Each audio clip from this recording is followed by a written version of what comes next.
नमस्कार, प्रवास साक्षी news network और आप सभी का स्वागत है।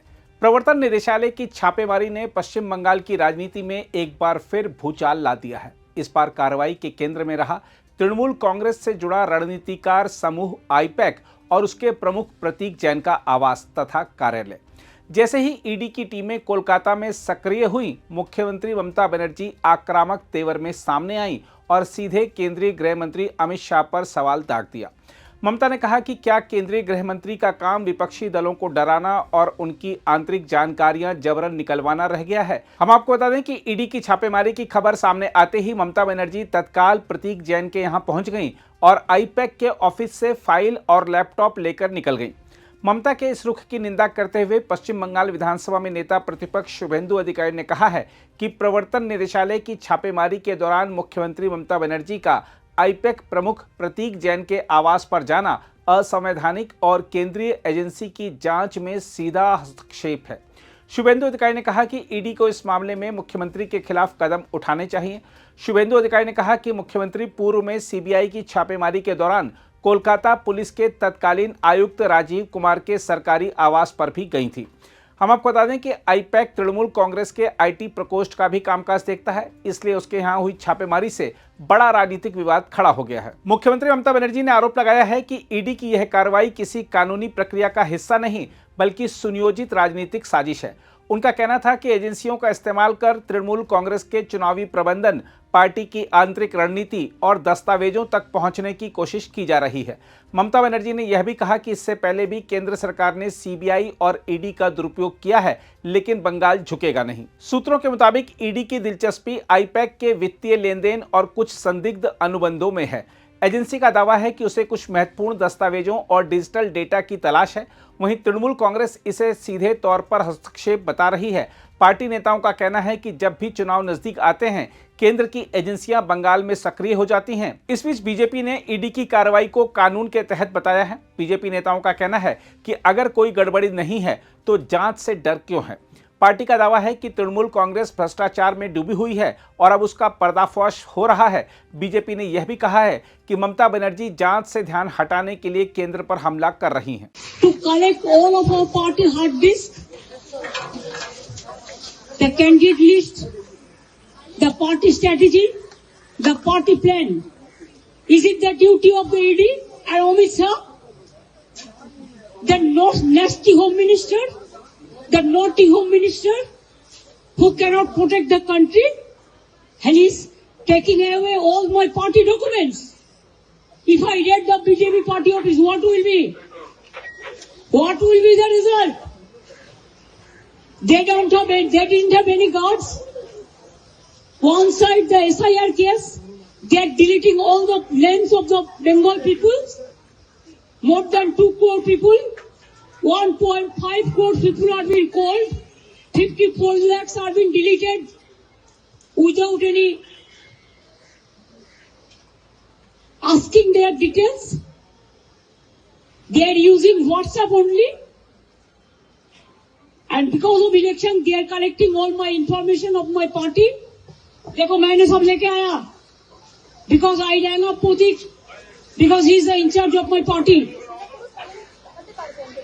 So my hard disk, phone, hard disk, all they are collecting, and they have already attacked my IT office also. In fact, sector 5 I am going there also. প্রথমত rate নিয়ে কোনো মন্তব্য করব না, ওটা ইডি বলতে পারবে কেন রেট করেছে, আমি আই এম নট অ্যাওয়ার। কিন্তু মুখ্যমন্ত্রী কেন্দ্রীয় সংস্থা, সাংবিধানিক সংস্থার কাজে এর আগেও হস্তক্ষেপ করেছেন। 2021 সালে তিনি নিজাম প্যালেসে ধর্ণা দিয়েছিলেন সিবিআই অফিসে।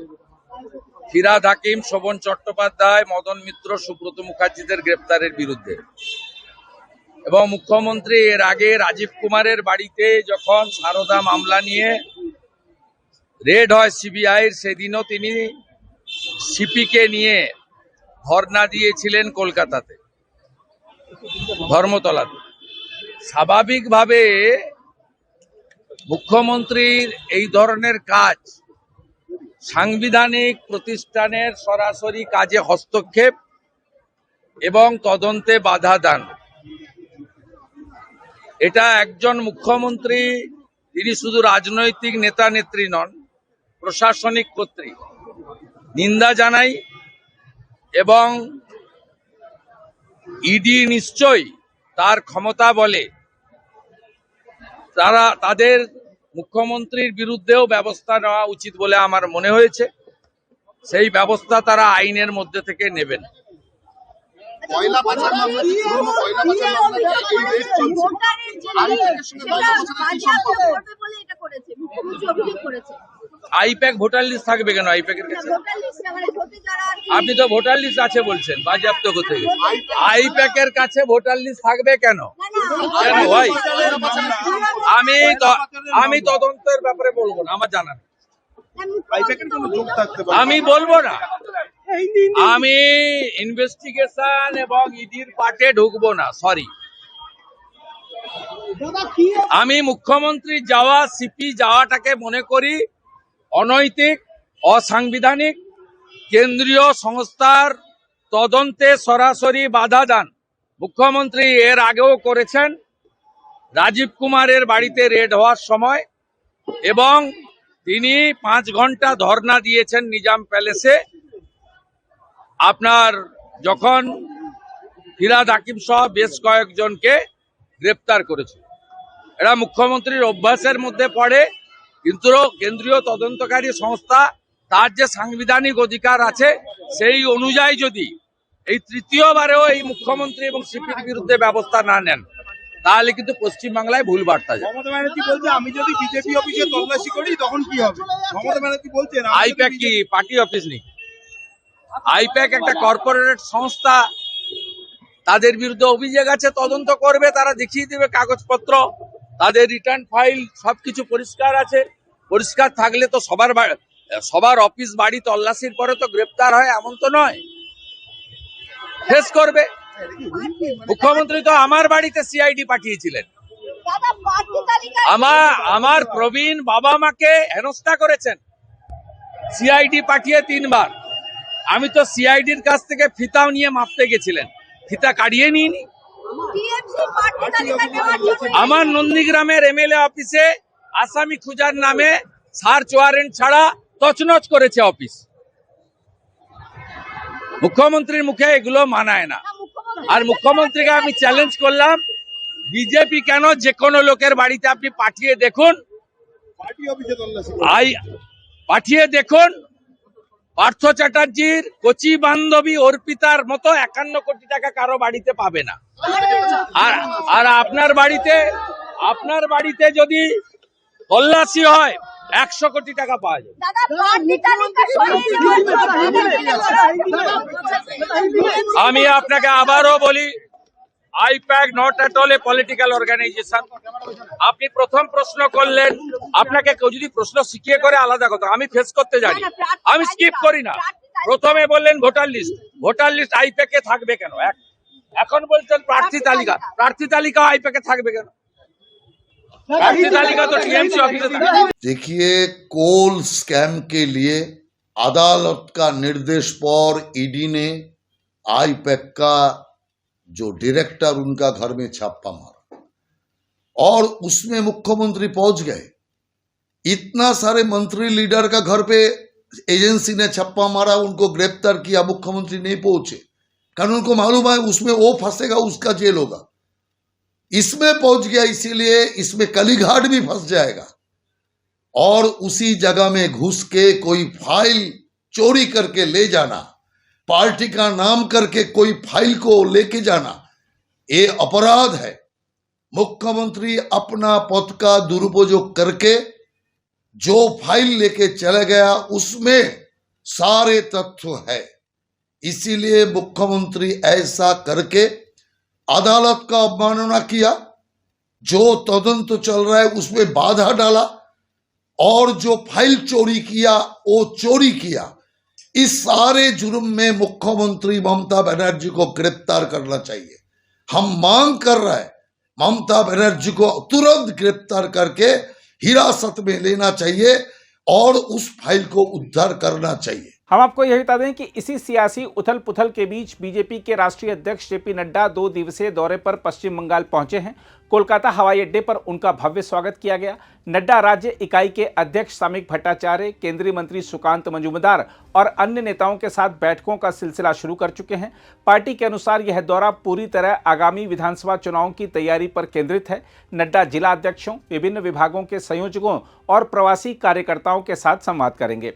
वह पार्टी की कोर टीम के साथ रणनीतिक बैठक भी करेंगे। इसके अलावा वह डॉक्टर्स मीट में भी भाग लेंगे और स्वास्थ्य से जुड़े संस्थानों का दौरा करेंगे। बीजेपी का कहना है कि संगठन को बूथ स्तर तक मजबूत करने और चुनावी मशीनरी को धार देने के लिए नड्डा का यह दौरा बेहद अहम है। देखा जाए तो पश्चिम बंगाल की राजनीति अब खुलकर युद्ध के मैदान में बदल चुकी है। ईडी की छापेमारी और उस पर ममता बनर्जी की तीखी प्रतिक्रिया ने साफ कर दिया है कि आने वाला विधानसभा चुनाव सिर्फ मतों का नहीं बल्कि सत्ता और अस्तित्व की जंग का होगा। ममता बनर्जी इसे बंगाल की अस्मिता पर हमला बता रही हैं तो बीजेपी इसे भ्रष्टाचार के खिलाफ निर्णायक लड़ाई के रूप में पेश कर रही है। बीजेपी साथ ही पूरी ताकत से बंगाल फतह के मिशन में जुटी हुई है। बीजेपी की रणनीति साफ है, भ्रष्टाचार, कुशासन और घुसपैठ जैसे मुद्दों को केंद्र में रखकर ममता सरकार को घेरना। अमित शाह पहले ही इस लाइन को तय कर चुके हैं और अब नड्डा संगठन को उसी दिशा में तेज कर रहे हैं। पार्टी यह मानकर चल रही है कि अगर तृणमूल के भीतर रणनीतिक और प्रबंधकीय ढांचे को झटका दिया जाए तो उसका चुनावी संतुलन बिगड़ सकता है। लेकिन यहाँ बीजेपी के लिए भी खतरे कम नहीं हैं। अगर एजेंसियों की कार्रवाई को जनता ने राजनीतिक बदले के रूप में देखा तो इसका उल्टा असर हो सकता है। बंगाल की राजनीति में भावनाएं बड़ी भूमिका निभाती हैं और ममता बनर्जी इस भावनात्मक खेल की माहिर खिलाड़ी हैं। वह हर हमले को बंगाल बनाम दिल्ली की लड़ाई में बदल देती हैं।